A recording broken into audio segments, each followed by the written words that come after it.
අනේ මහත්තයෝ කන්න දෙයක් ගන්න මට සල්ලි කීයක් හරි දෙන්න පුළුවන්ද? මම ළඟත් මේ වෙලාවේ සල්ලි නැහැ. වෙන වෙලාවක එනවද? මහත්තයා දැන් දේවාලෙට ගියා නේද? බාරයක් වෙන්න. ඔව්.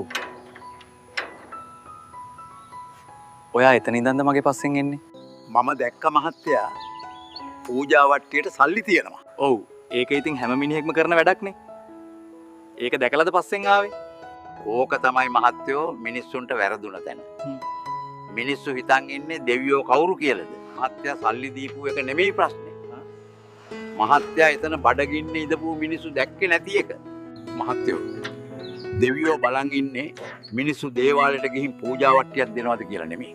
මනුස්ස ලෝකයේ ඉපදුන කෙනා පොඩි පොඩි හරි පින්කමක් කරන දිහයි බලන්නේ. කණ්ඩ නැති මිනිස්සු ඉන්නවා, සත්තු ඉන්නවා.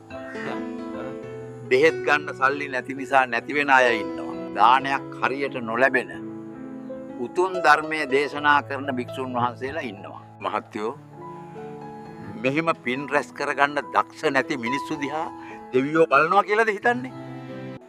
මිනිස්සු කරන්නේ දෙවියන් පවා කෝප වෙන දේවල් මහත්තයෝ.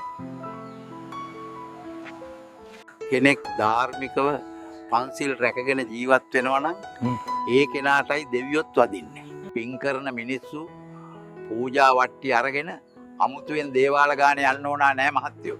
දේවාලවල ඉන්නේ කපු මහත්තුරු. හිත් කිලුටු අකුසල් කරන මිනිස්සු ගැවසෙන තැනකවත් දෙවියෝ නෑ. Tamanව රවට්ටගෙන වැඩක් නෑ මහත්තයෝ.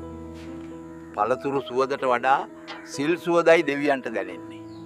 මම ඔයාට සල්ලි නොදුන්න නිසාද මට මෙහෙම කියන්නේ? නෑ මහත්තයෝ.